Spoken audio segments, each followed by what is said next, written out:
70 বছর কম না, অনেক। ঢাকার সিনেমার যাত্রা যে আজ থেকে 70 বছর আগে 1956 সালে 3 আগস্ট বাংলাদেশের অথবা ঢাকার যেভাবেই বলি না কেন প্রথম চলচ্চিত্র মুখোমুখোশ, যেটির পরিচালনা ছিলেন আব্দুল জব্বার খান, সেই যে তিনি করলেন, তারপর আর 26 সাল উনি শেকড় ছিলেন আসলে আমাদের। সেই সময় উনি না করলে হয়তো আজকে আমাদের এইসব ছবি দেখার বা এইসব আয়োজন করার আমরা কোনো সুযোগই পেতাম না।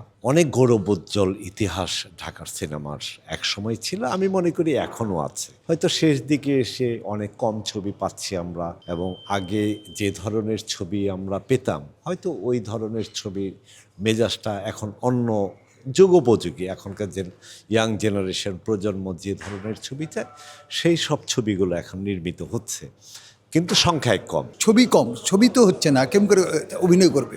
ছবি তো নাই মাঠে, ছবি করতে হবে, সিনেমা হল বাড়াতে হবে, ছবির দিকে নজর রাখতে হবে, তাহলে ইনশাল্লাহ ভালো হবে। এ প্রজন্ম আগে ছবি দেখে নাই, তারা এই পোস্টার দেখে এই ছবি সম্পর্কে জানবে, দেখবে, তাহলে তারা ভালো ছবি আশা করবে যে আরো আগামী দিনে আরো ভালো ছবি যেন আমরা দেখতে পারি। আগে শেকড়কে জানতে হবে, অতীতের সিনেমা দেখতে হবে, অতীতের সিনেমা কারা করেছে তাদের সম্পর্কে জানতে হবে, তারপরে আমি সিনেমা করব। এখানে তো সব ছবি স্থান পায় নাই, সব ছবির পোস্টার পায়নি, আরও অনেক ভালো ভালো ছবির পোস্টার আছে। আমাদের তো এখন সব বিনোদনের একদম মারামারি ছবি।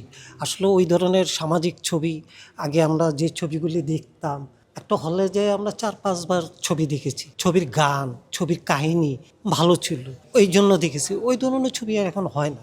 এখানে যে সিনেমাগুলোর পোস্টার দেখছেন এগুলো অনেক কালজয়ী সিনেমা, এবং তখন মানুষ এই সিনেমা একটা বিনোদনের মাধ্যম হিসেবে নিত। বর্তমানে এটা আসলে সেই ধরনের জৌলুসারা নাই। আমরা আগের যে সিনেমাগুলো দেখতাম পারিবারিক, ব্যবসায়িক, প্রেম কাহিনী সবকিছুর মধ্যেই একটা সুন্দর উপস্থাপন ছিল, কিন্তু বর্তমানে কাহিনী নির্ভর সেরকম কোনো ভালো সিনেমা আসছে না।